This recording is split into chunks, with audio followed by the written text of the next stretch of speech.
हरे कृष्ण गोटे बढ़िया मजा कथा आ भितर बहुत बड़ शिक्षा।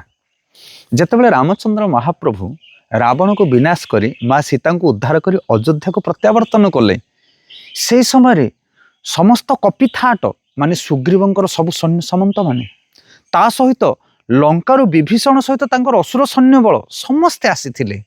कारण से तो समस्त मित्र ही जाइथिले।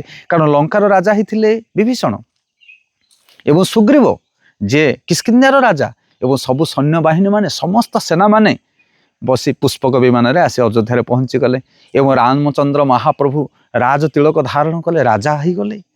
तापर गोटे बहुत बड़ फिस्ट प्रोग्राम माने सुंदर भोजन व्यवस्था करागला। आपण माने समस्ते जानिथिबे कहते मांकड़िया बुद्धि ये सब बानर सेना माने लंबा होगी बसी जाइछन। सुंदर सुंदर पकवान सब परस जाइछि। समस्ते भोजन करने समय प्रथम आरंभ हो गला गोटे छोटिया नटखटिया कथा। गोटे छोट बानर सेना बसी से गोटे बोईतालु मंजी से मंजी को धरी एमती चिपीदेला। जमी चिपी सी मंजीटा एमती उपरକୁ उठीगला गोटे 2-3 फुट उपरକୁ उठीगला। से कहे अरे ये मंजीटा हो कौन एत बाट डेला मुझे ताठार उच्च को डेमी। ता माने से छोट मांकड़टी कौन कला बानर सेना सी 5 फुट खंडे उच्च को डेला।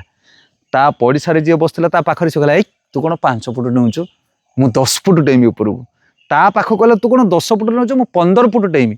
यही भाव में गोटे बानर पर गोटे बानर डेइबा आरंभ कले।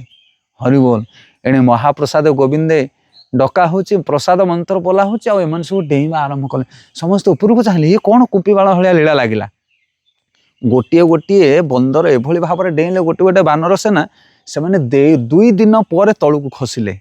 हरिबोल एते उच्च को से लंफ प्रदान कले। आ भोजी कौन खाइबे ये उत्पटांगरे तांकर समय चलीगला।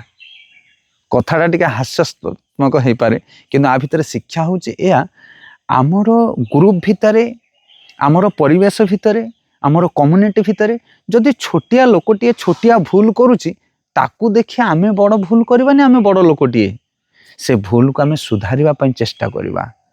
छोट छोट पिला माने छोट छोट लोक माने अल्प बुद्ध लोक माने जदि किछि भूल कर दियने तांको आमे सुधारिबा ना कि सी भी जदि भूल करूचे मु भी भूल करबी आ मो ठार उच्चरे थिया लोक आउरी बड़ भूल करबे ताहले भूलमय होई जिवे जगत आ से भूल को सुधारिबा पई समय नथि आम पाखरे। तेणु सावधान छोट माने भूल करि पारंती किंतु बड़ हिसाब रे हमर कर्तव्य होछि सेमान को सुधारिबा। हरि बोल।